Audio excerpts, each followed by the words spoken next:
Bienvenue dans l'écosystème de Bonjour Business, le podcast où chaque entrepreneur trouve sa voie. Ici, nous partageons le vrai visage de l'entrepreneuriat. Vos histoires, vos questions et vos ambitions sculptent notre contenu.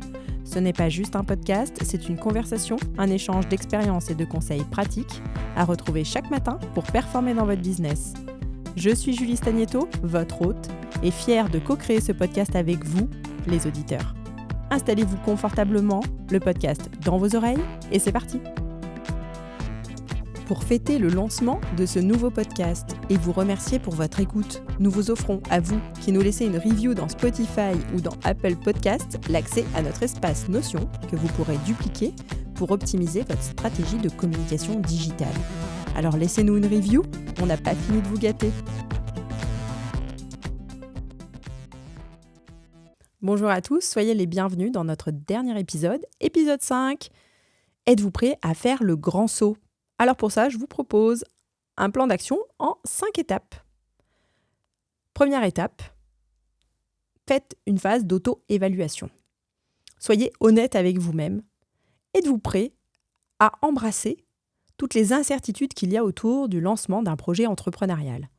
Est-ce que vous êtes OK de gérer le stress qui s'accompagne de votre lancement ?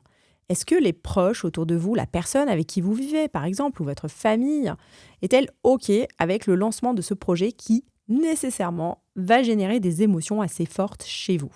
Également, on l'a vu, vous allez devoir accepter de passer d'une casquette à une autre casquette, de la gestion de l'entreprise à la commercialisation, aux opérations de communication, jusqu'à votre domaine d'expertise. Êtes-vous prêt ? Êtes-vous en phase avec tout ça ? Deuxième stratégie, vous allez valider votre marché. Il est nécessaire que vous répondiez à une douleur, une vraie douleur, sauf si vous êtes sur un projet très innovant.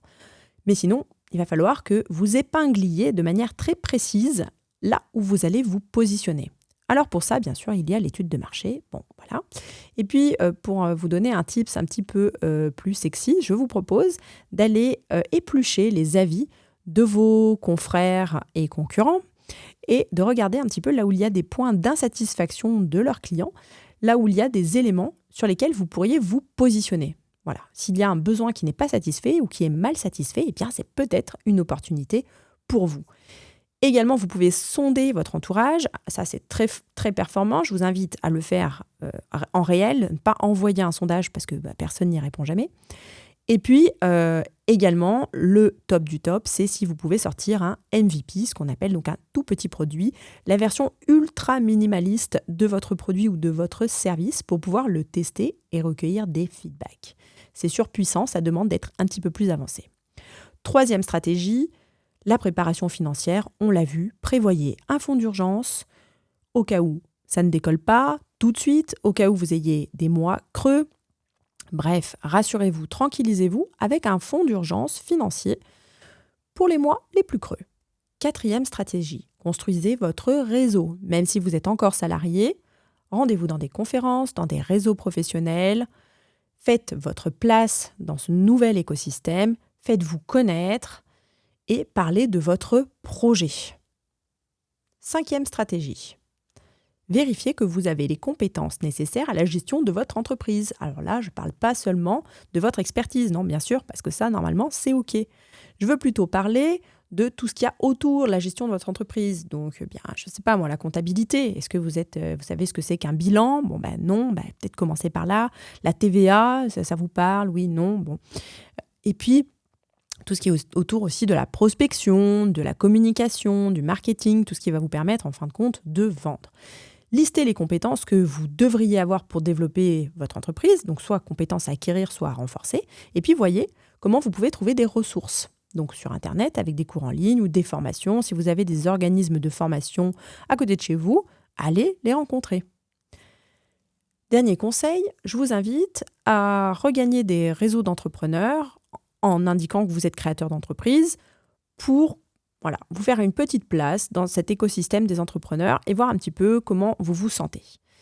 Et je vous invite également à vous rapprocher d'organismes qui accompagnent la création d'entreprises. Au niveau local, je peux vous citer par exemple la BGE, la boutique de gestion des entreprises, qui va vous permettre, donc je vous mettrai les liens en ressources de cet épisode, qui va vous permettre de valider votre idée et qui va vous accompagner dans le processus de création de votre entreprise.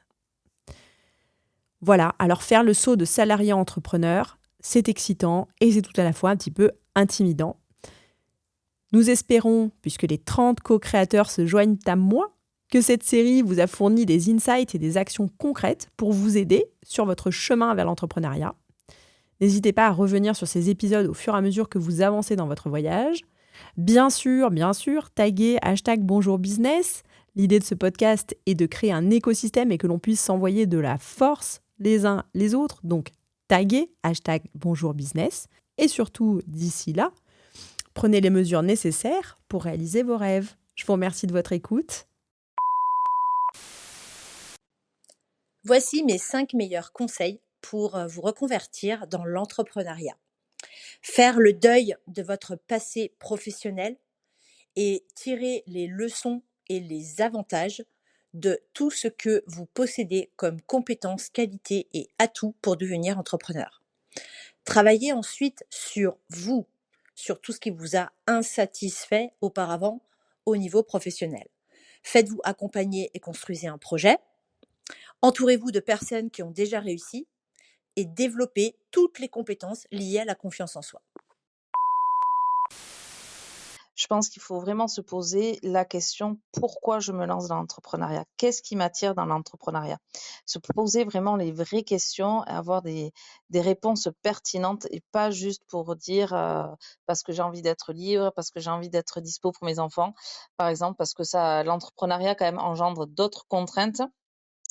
Il faut souvent faire quelques sacrifices, surtout au début, en phase de lancement, et il faut être prêt à ça. Et c'est un projet aussi de famille, donc il faut avoir vraiment l'envie et de l'ambition, avoir une vision très claire sur ce qu'on veut.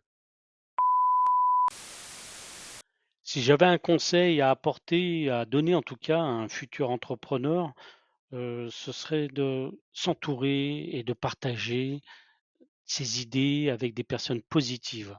Entourez-vous des bonnes personnes, ceux qui vont croire en vous, qui sont prêts à vous donner des choses, à vous apporter quelque chose.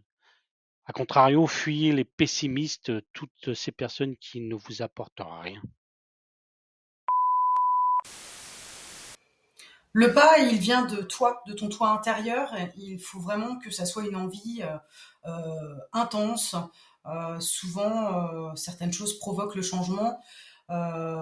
Ça a été mon cas. La seule chose que je pourrais te conseiller, c'est de te sécuriser avant financièrement, de ne pas te lancer sans rien et de te faire accompagner. Ne partez pas, j'ai besoin de vous. Donnez-nous vos conseils et témoignages entrepreneuriaux sur bonjourbusiness.fr. Prenez le micro et rejoignez les co-créateurs. Abonnez-vous pour retrouver les prochains épisodes directs dans votre bibliothèque. Psst. Chaque avis que vous postez sur Apple Podcast nous permet de vous offrir l'accès à notre espace Notion exclusif. Pensez-y. On se retrouve de l'autre côté. Merci pour votre présence.